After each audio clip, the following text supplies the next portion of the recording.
Hi everyone, my name is Rachel and I'm friends with Miss Kelly here in South Dakota. She asked if I could show you guys how to make bath bombs today. It's one of my fun hobbies that I like to do. I also make soap and candles and lip balms and some other fun crafts and personal care products. But I have been making bath bombs for several years now and thought I would show you guys that it's not that hard to make and it's something fun that you can do at home with someone that's older to help you out.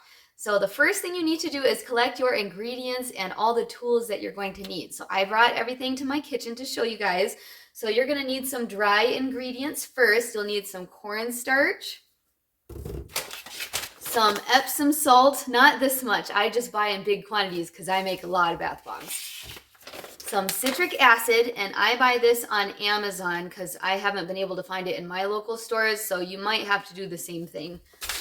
And then you'll need some baking soda. So those are your dry ingredients that you will need.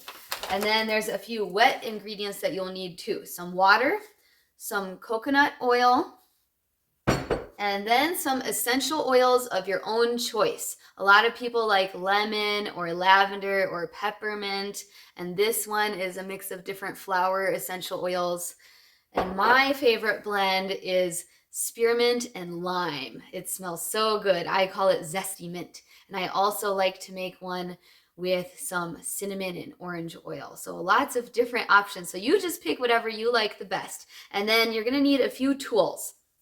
You're going to need a big metal spoon. Don't use plastic or silicone or wood because when you're stirring it up with the essential oils, that smell would get stuck in your spoon and not come out all the way.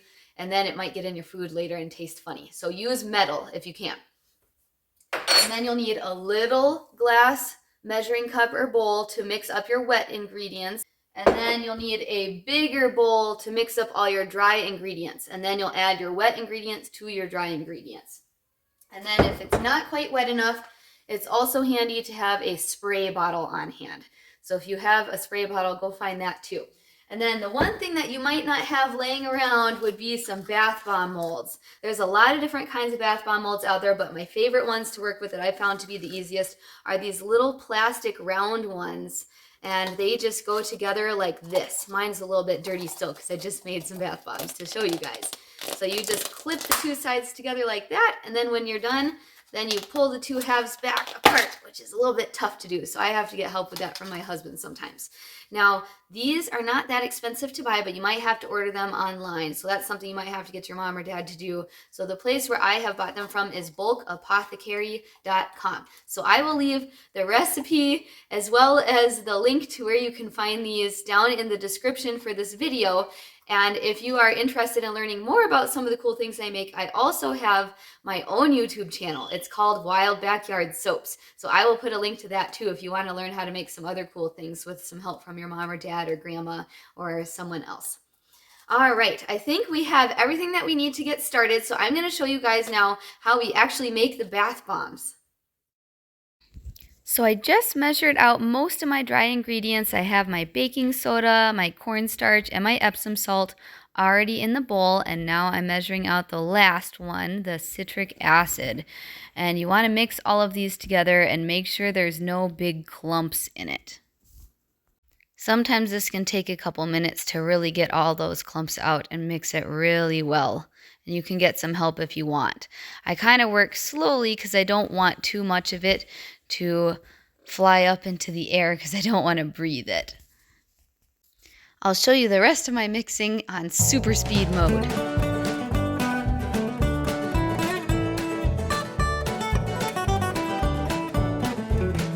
All right, now I have all of my dry ingredients really well mixed together and no more clumps. So I created a nice little well in the middle of it in preparation to pour all of the liquid ingredients. So first I'm measuring out my oil, and it's mostly coconut oil. Sometimes I do just a tiny bit of avocado oil, but you don't want to use very much because it can make it really hard and sticky and you can't unmold it. And some of the avocado oil might want to come back out of the molds and make a mess. That's happened to me before, so just letting you know.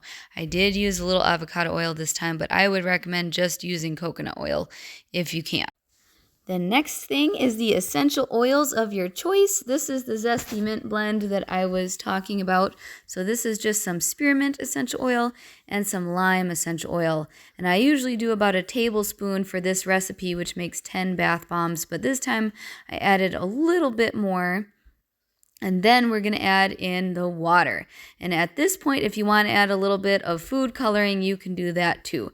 I just choose to keep mine plain since some people might be allergic to some of the food colorings. So now that we have all of the liquid ingredients together in this cup, I'm going to mix it really well because normally oils and waters wouldn't mix. So this way we make sure we have a good mix of everything before adding it to the dry ingredients. And the only reason I'm using a silicone spatula here is because this is my dedicated silicone spatula for essential oils. I don't use it for food. So now we're going to combine the wet and the dry ingredients together. And you have to work really fast because a chemical reaction is happening here. All of those dry and wet ingredients together start making those fizzy bubbles that you want, but we want to save as many of those bubbles for the bathtub as we can. So we're going to quickly mix up all of this until it's nice and incorporated, and you want it to feel kind of like kinetic sand if you've ever played with that before. It looks like my mixture is still a little bit dry, so I'm going to spray it down with a little bit more water and mix it again. So I'm going to kind of speed through some of this part. Usually I have to test it 2 or 3 times to make sure it's the right amount of moisture.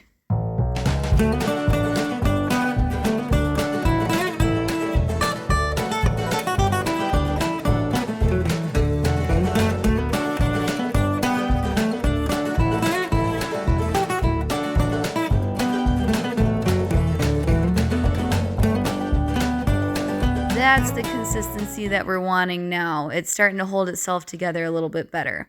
So I sliced up some key limes ahead of time and dehydrated these, and I like to put those down in the bottom of my bath bomb molds, just so I know it's my Zesty Mint bath bomb. So next you press down the mixture into the mold as tight as you possibly can, and you might have to run your spoon around the edge just a little bit to get any extra out.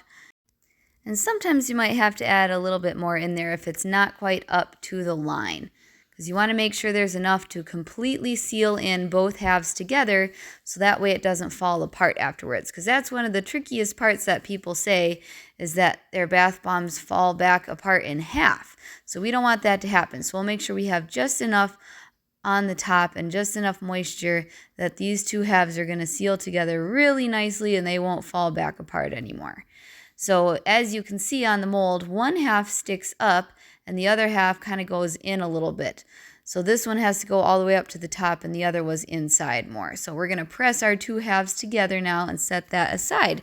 And you want to let it sit overnight or for a good 10 to 12 hours to harden up and dry out at least. So this is the next day. I made some more Zesty Mint and then I did some Blissful Bouquet with some lavender essential oil and a few other florals. And this is what they look like after you pull the two halves of the molds apart. They're usually pretty tough. Even if you drop them, they won't break. But if you don't want them to be a little bit crumbly or to lose their smell or dry out too much, you can put them in these 5x6 round shrink wrap bags. But if you don't want to buy any of those, you can just put them in a sandwich bag too, or even just put them in a careful spot in a bowl or something and they'll be just fine. I have this cool thing called a heat sealer that will melt the end of these shrink wrap bags and it comes off like that. That way it makes a nice seal around the bath bombs and then I can blow dry them to shrink wrap them.